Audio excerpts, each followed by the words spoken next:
एक बस्ती समंदर के किनारे, जहां जिंदगी अल्लाह की नेमतों में डूबी हुई थी, मगर दिल उन नेमतों के आदी हो चुके थे।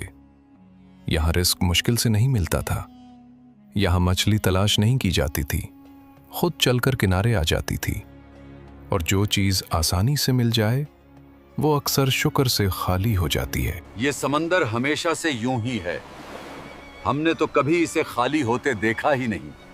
समंदर उनके लिए अल्लाह की निशानी नहीं रहा था, ये अब सिर्फ एक जरिया था, एक मामूल, एक ऐसी चीज जिस पर सवाल करना भी फजूल समझा जाता था।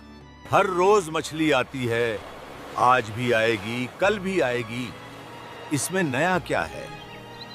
नेमतें मौजूद थीं, मगर एहसास खत्म हो चुका था। शुक्र जुबान से उतर गया था और दिलों से भी। हमने यह सब अपनी मेहनत से संभाला है, समंदर हो या तिजारत, ये हमारा तरीका है, हमारा निजाम। ये वो लम्हा था जहां नेमत को अल्लाह से जोड़ने के बजाय खुद से जोड़ा जाने लगा। अल्लाह ने दिया होगा, मगर अब ये हमारा हक है। ये बस्ती अब भी पुरअमन थी, मगर दिल मुतमईन नहीं, लापरवाह हो चुके थे। यहां नाफरमानी अभी खुली नहीं थी, मगर उसकी जड़ें पड़ चुकी थीं। यहां गुनाह अभी सामने नहीं आया था, मगर ज़हन तैयार हो चुका था। और जब ज़हन तैयार हो जाए तो आजमाइश देर नहीं लगाती। अभी हुआ नर्म थी, अभी पानी साफ था, अभी बस्ती कायम थी। मगर अल्लाह की सुन्नत यह है कि नाशुक्री पर खामोशी से नजर रखी जाती है। वही बस्ती, वही समंदर, वही लहरें। मगर अब मामला सिर्फ रिस्क का नहीं रहा था, अब बात इताअत और नाफरमानी के बीच आ खड़ी हुई थी। अल्लाह ने अपनी सुन्नत के मुताबिक नेमत छीनने से पहले तंबीह दी, और उस तंबीह के लिए अपना नबी भेजा। हज़रत दाऊद अलैहिस्सलाम उस कौम के दरमियान मौजूद थे, एक ऐसा नबी जिसे अल्लाह ने हिकमत भी दी और इंसाफ भी, जिसकी आवाज में नरमी थी मगर पैगाम में सख्ती। अल्लाह की तरफ से हुक्म आया, समंदर वही रहेगा, मछली भी आएगी, मगर एक दिन, एक खास दिन शिकार से रुक जाना होगा। यह हुक्म किसी भूख के वक्त नहीं आया, ये उस दिन आया जिस दिन मछली सबसे ज्यादा होती थी, जिस दिन समंदर खुद किनारे आता था। यही आजमाइश थी। कौम ने सुना, खामोशी छा गई, लोग एक दूसरे का चेहरा देखने लगे। यही दिन तो हमारी कमाई का असल दिन होता है, बाकी दिनों में तो हाथ खाली रहते हैं। यह हुक्म उनकी सहूलत के खिलाफ था, उनकी आदत के खिलाफ था, और सबसे बढ़कर उनकी सोच के खिलाफ था। क्या अल्लाह को मालूम नहीं कि हम किस चीज पर गुजारा करते हैं? ये सवाल ज़बान पर कम, दिलों में ज्यादा था। हज़रत दाऊद अलैहिस्सलाम ने बात वाज़ेह कर दी, ये रिस्क का मसला नहीं, ये इताअत का सवाल है। मगर जिन दिलों में नाशुक्री जम चुकी हो, वहां हुक्म भारी लगने लगता है। अभी किसी ने नाफरमानी नहीं की थी, अभी हाथ आगे नहीं बढ़े थे, मगर नीयतों में हलचल शुरू हो चुकी थी। और आजमाइश उसी लम्हे जीतना शुरू हो जाती है जब इंसान अल्लाह के हुक्म पर सवाल उठाने लगे। हुक्म आ चुका था, बात वाज़ेह थी, मगर दिल मुतमईन नहीं थे। ये वो लम्हा था जहां नाफरमानी खुलकर नहीं, चुपके से दाखिल होती है। शैतान ने उस कौम को ये नहीं कहा कि अल्लाह के हुक्म को झुकलाओ, उसने बस इतना किया कि हुक्म के गिर्द एक रास्ता दिखा दिया। समंदर वही था, मछली वही थी, और हुक्म भी अपनी जगह मौजूद था। फर्क सिर्फ नीयत का था। लोग सोचने लगे, बातों में बातें होने लगीं। यह ख्याल फैलने लगा कि अगर शिकार उसी दिन ना किया जाए तो शायद हुक्म टूटेगा ही नहीं। अब अक्ल इताअत के मुकाबिल आ खड़ी हुई थी, और जब अक्ल वही पर गालिब आ जाए तो हीला जन्म लेता है। नहरें निकालने का ख्याल आया, तालाब बनाने की बात चली, ऐसा इंतजाम जिसमें मछली खुद फंस जाए। दिखने में यह शिकार नहीं था, मगर अंजाम में यही शिकार था।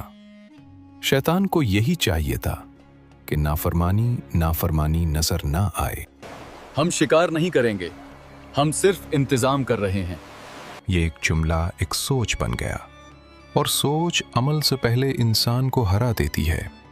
اب ہاتھ بھی مطمئن تھے، دل بھی مطمئن تھے، اور ضمیر خاموش ہو چکا تھا۔ یہ وہ مقام تھا جہاں گناہ عمل میں آنے سے پہلے قبول کر لیا جاتا ہے، اور جب قبول ہو جائے تو سزا خاموشی سے لکھ دی جاتی ہے۔ جب ہیلا قبول ہو گیا تو قوم ایک جیسی نہ رہی۔ ظاہراً سب ایک ہی بستی میں تھے، ایک ہی سمندر کے کنارے، مگر سوچ 3 حصوں میں بٹ چکی تھی۔ پہلا گروہ وہ تھا جو اللہ کے حکم کو حکم ہی سمجھتا تھا۔ ان کے نزدیک بات مچھلی کی نہیں تھی، بات اطاعت کی تھی۔ وہ جانتے تھے کہ ہیلا اطاعت نہیں ہوتا۔ انہوں نے کھن کر منع کیا، روکا، سمجھایا، اور کہا کہ انجام برا ہوگا۔ یہ لوگ کم تھے مگر واضح تھے۔ دوسرا گروہ وہ تھا جو دل سے جانتا تھا کہ جو ہو رہا ہے غلط ہے، مگر زبان خاموش تھی۔ نہ وہ ہیلا کرتے تھے، نہ روکنے والوں کا ساتھ دیتے تھے۔ وہ خود کو محفوظ سمجھتے تھے، صرف اس لیے کہ وہ براہ راست نافرمانی میں شامل نہیں۔ یہ خاموشی ان کی پہچان بن گئی۔ تیسرا گروہ وہ تھا جو ہیلے کو عقل مندی کہتا تھا۔ ان کے نزدیک یہ اللہ کے حکم کو توڑنا نہیں تھا، بلکہ حالات سے نمٹنے کا طریقہ تھا۔ وہ خود کو سب سے زیادہ سمجھدار سمجھتے تھے، اور یہی غرور ان کا سب سے بڑا مسئلہ تھا۔ اب بستی میں صرف سمندر کی لہریں نہیں ٹکراتی تھیں، سوچیں بھی ٹکرا رہی تھیں۔ ایک طرف تنبیہ تھی، دوسری طرف خاموشی، اور تیسری طرف چالاکی۔ یہ وہ مرحلہ تھا جہاں اللہ کی سنت واضح ہو جاتی ہے۔ جب قوم میں برائی پر روکنے والے ہوں، خاموش رہنے والے ہوں، اور برائی کو دانش مندی سمجھنے والے ہوں، تو پھر فیصلہ صرف وقت پر چھوڑ دیا جاتا ہے، اور وقت اب تیزی سے اپنا کام کر رہا تھا۔ قوم بڑھ چکی تھی، ہیلا معمول بن چکا تھا، اور خاموشی نے اپنی جگہ بنا لی تھی۔ یہ وہ لمحہ تھا جہاں مزید نظر انداز ممکن نہیں رہا۔ حضرت داؤد علیہ السلام نے اپنی قوم کو ایک بار پھر یاد دہانی کروائی، نرمی کے ساتھ، حکمت کے ساتھ، اور اللہ کے خوف کے ساتھ۔ یہ واضح کر دیا گیا کہ اللہ کا حکم صورتوں سے نہیں، نیتوں سے ٹوٹتا ہے، اور جو کام اللہ کے لیے چھوڑا جائے وہی اصل اطاعت ہوتی ہے۔ مگر جن دلوں میں فیصلہ ہو چکا ہو، وہاں تنبیہ بوجھ لگتی ہے۔ کچھ لوگ رک گئے، کچھ نے نظریں چرا لیں، اور کچھ اپنی ہی دلیلوں میں اور زیادہ مضبوط ہو گئے۔ اب نافرمانی چھپ کر نہیں ہو رہی تھی، یہ اپنے وجود کا اعلان کرنے لگی تھی۔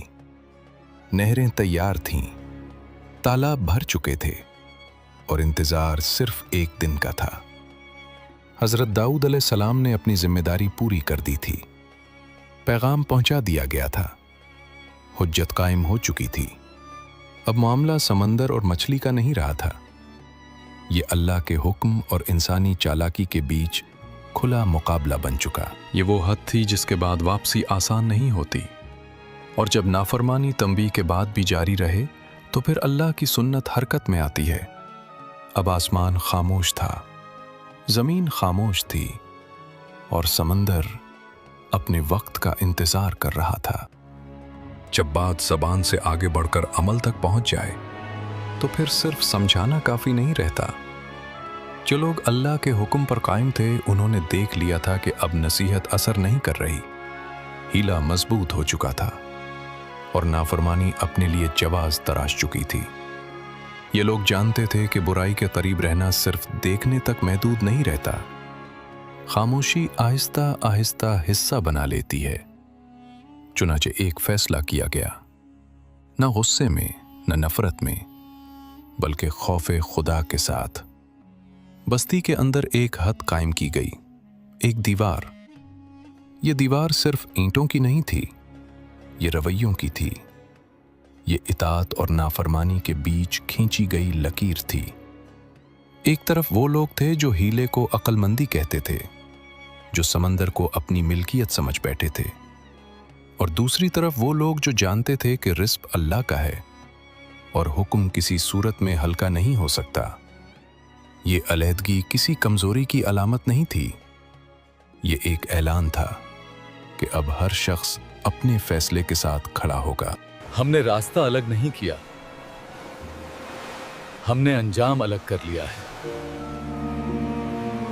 अब बस्ती एक नहीं रही थी, एक ही समंदर के किनारे दो सोचें रह रही थीं। और जब हक खुद को अलग कर ले तो बातिल को अपनी पूरी पहचान के साथ सामने आना पड़ता है।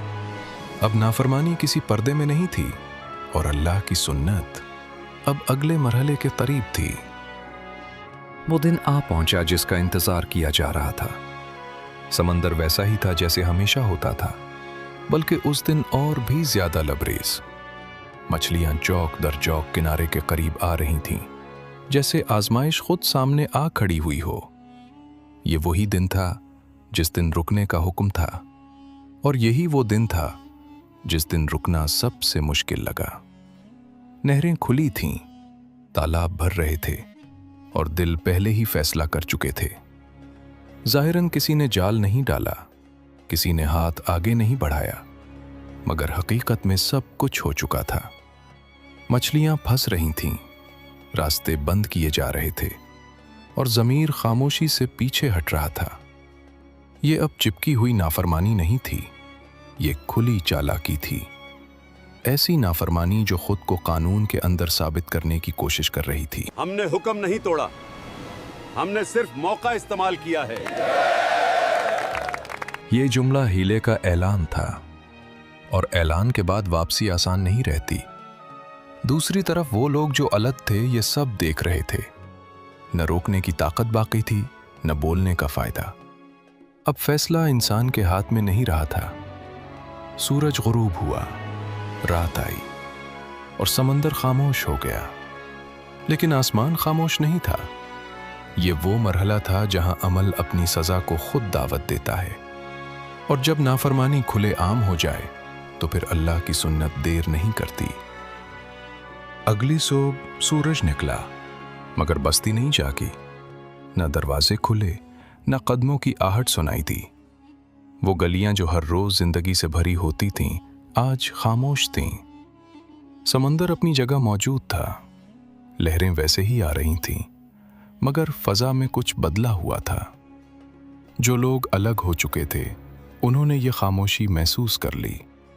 ये आम खामोशी नहीं थी, ये वो सन्नाटा था जो किसी फैसले के बाद आता है।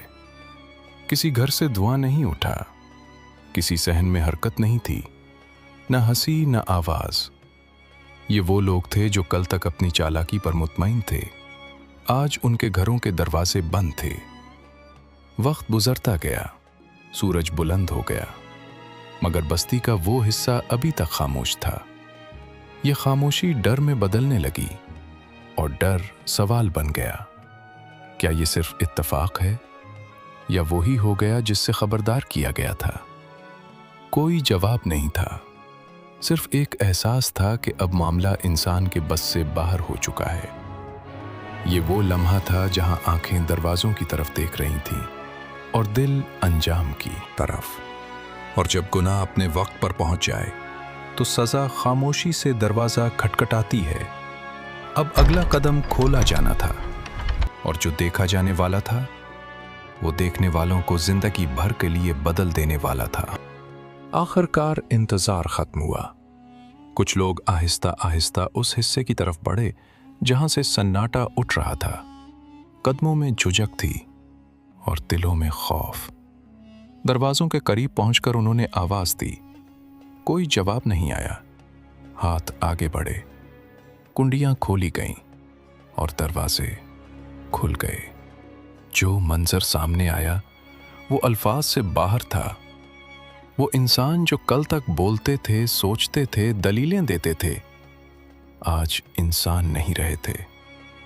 उनकी सूरतें बदल चुकी थीं, जिस्म झुके हुए थे, आंखों में पहचान थी, मगर ज़बान खामोश थी। ये बंदर थे, मगर आम नहीं। ये वो बंदर थे जो अपने अजीजों को पहचान रहे थे, जो कपड़ों को सूंघ रहे थे, जो आंसुओं में भीगे चेहरों के साथ कुछ कहना चाहते थे, मगर कह नहीं सकते थे। ये सजा सिर्फ जिस्म की तब्दीली नहीं थी, ये जिल्लत थी, ये रुसवाई थी, ये उस नाफरमानी का जवाब था जो अक्ल के नाम पर की गई थी। ये वही लोग हैं, हम उन्हें पहचानते हैं। किसी ने आगे बढ़ने की हिम्मत नहीं की, किसी ने हाथ नहीं लगाया। हर आंख सच देख चुकी थी। ये वो लम्हा था जहां कोई दलील बाकी नहीं रहती, न हीला, न खामोशी, न जवाज। सिर्फ अल्लाह का फैसला सामने खड़ा था। और ये फैसला सिर्फ देखने वालों के लिए नहीं था, ये आने वालों के लिए भी था। वो जो कभी इंसान थे, अब बस्ती के किनारे खामोश खड़े थे। न वो बोल सकते थे, न अपनी बात समझा सकते थे। जबान बंद थी, मगर आंखें सब कुछ कह रही थीं। वो अपने रिश्तेदारों को पहचानते थे। चेहरे याद थे, खुशबुएं याद थीं। कपड़ों को सूंघते करीब आते और फिर पीछे हट जाते। ये सजा सिर्फ शक्ल की तब्दीली नहीं थी, ये बेबसी थी, ये निदामत थी। ये वो एहसास था जो लफ्ज़ों के बगैर दिल को चीर देता है। अल्लाह ने उन्हें हमेशा के लिए नहीं छोड़ा था। 3 दिन की मोहलत दी गई। न खाने की ताकत थी, न पानी पीने की। जिस्म मौजूद था, मगर जिंदगी आहिस्ता आहिस्ता छिन रही थी। ये 3 दिन चीखों के बगैर चीख रहे थे। ये 3 दिन इंसानियत की आखिरी झलक थे। जो लोग अलग थे, ये सब देख रहे थे। न खुशी थी, न इंतकाम, सिर्फ खौफ था। और एक सवाल जो दिल में उतर चुका था, अगर नाफरमानी यहां तक ले आती है, तो इताअत से दूरी कितनी खतरनाक है। तीसरे दिन सूरज फिर निकला, मगर इस बार कुछ बाकी नहीं रहा था। वो सब खत्म हो चुके थे। ना कोई नस्ल आगे बढ़ी, ना कोई निशान बाकी रहा। बस एक वाकया और एक सबक जो वक्त के साथ मिटता नहीं। ये वो अंजाम था जो हीले से शुरू हुआ और मुकम्मल नाफरमानी पर ख़त्म हुआ, और अल्लाह की सुन्नत पूरी हो चुकी थी। ये वाकया यहीं ख़त्म नहीं होता, क्योंकि हर ज़माने में एक सवाल दोबारा उठता है। क्या आज जो बंदर दुनिया में नज़र आते हैं, क्या वो इसी कौम की नस्ल हैं? ये ख्याल पहले भी लोगों के जहन में आया, और उसका जवाब नबी करीम सल्लल्लाहु अलैहि वसल्लम के सहाबा रज़ी अल्लाह अन्हुम ने बिल्कुल वाज़े अल्फाज में दे दिया। सही रिवायात के मुताबिक जिन कौमों पर अल्लाह का अज़ाब आता है और जिनकी सूरतें मस्ख की जाती हैं, वो ज़्यादा दिन जिंदा नहीं रहती। न उनकी नस्ल आगे बढ़ती है, न उनकी औलाद बाकी रहती है। हज़रत अब्दुल्ला बिन मसूद रज़ी अल्लाह अन्हु से जब यही सवाल किया गया, तो उन्होंने साफ कहा कि अल्लाह का अज़ाब सिर्फ उन्हीं लोगों पर आता है जिन्होंने नाफरमानी की हो, और फिर अल्लाह उन्हें मुकम्मल तौर पर ख़त्म कर देता है। यही वजह है कि इस वाक़े में भी वो मस्ख शुदा लोग सिर्फ 3 दिन जिंदा रहे। न उन्होंने कुछ खाया, न पिया, और फिर सब ख़त्म हो गए। आज के बंदर किसी अज़ाब याफ्ता कौम की नस्ल नहीं, वो अल्लाह की मखलूक हैं, अपने निज़ाम के तहत। असल सवाल ये नहीं होना चाहिए कि वो बंदर कहाँ गए। असल सवाल ये है कि वो सोच कहाँ गई जो इस अंजाम तक ले गई। क्योंकि अल्लाह की सुन्नत सिर्फ शक्लों से नहीं जुड़ी, वो रवैयों से जुड़ी होती है। जब हुक्म को चालाकी से तोड़ा जाए, जब नाफरमानी को अक्लमंदी कहा जाए, और जब गुनाह को जवाज पहना दिया जाए, तो अंजाम सिर्फ तारीख में नहीं रहता, वो हर ज़माने के लिए एक खामोश तंबीह बन जाता है। ये वाकया किसी एक बस्ती की कहानी नहीं था, ये किसी एक ज़माने के लिए नहीं था। ये एक उसूल था जो अल्लाह ने इंसानों के सामने रख दिया कि नाफरमानी हमेशा इनकार से शुरू नहीं होती, अक्सर ये चालाकी से शुरू होती है। जब इंसान कहता है हम हुक्म नहीं तोड़ रहे, हम बस रास्ता बदल रहे हैं, तो वो असल में अपने ज़मीर को खामोश कर रहा होता है। अल्लाह के अहकाम अल्फाज से नहीं टूटते, वो नीयत से टूटते हैं, और जब नीयत बिगड़ जाए तो अमल खुद रास्ता बना लेता है। इस कौम ने हराम को हलाल नहीं कहा था, उन्होंने बस हराम को हलाल जैसा बना लिया था। और यही वो मोड़ है जहां ज्यादातर लोग खुद को महफूज समझ लेते हैं। मगर अल्लाह की सुन्नत किसी एक शक्ल तक महदूद नहीं, وہ ہر دور میں اسی طرح کام کرتی ہے۔ آج بھی جب انسان اللہ کے حکم کے ساتھ سمجھوتا کرتا ہے، جب دین کو اپنی سہولت کے مطابق موڑتا ہے اور جب گناہ کو عقل مندی کا نام دیتا ہے، تو وہ اسی راستے پر چل رہا ہوتا ہے جس کا انجام ہم تاریخ میں دیکھے چکے ہیں۔ فرق صرف یہ ہے کہ ہر نافرمانی فوراً سزا نہیں لاتی، مگر ہر نافرمانی نوٹ ضرور ہو جاتی ہے۔ یہ کہانی ڈر پیدا کرنے کے لیے نہیں، یہ یاد دہانی کے لیے ہے کہ اللہ کے حکم کے سامنے سب سے محفوظ جگہ اطاعت ہے، اور جو قوم نعمتوں کو عادت بنا لے اور نافرمانی کو حکمت، وہ خود اپنے انجام کی کہانی لکھنا شروع کر دیتی ہے۔ یہی اس واقعے کی اصل عبرت ہے، اور یہی ہر زمانے کے انسان کے لیے خاموش پیغام۔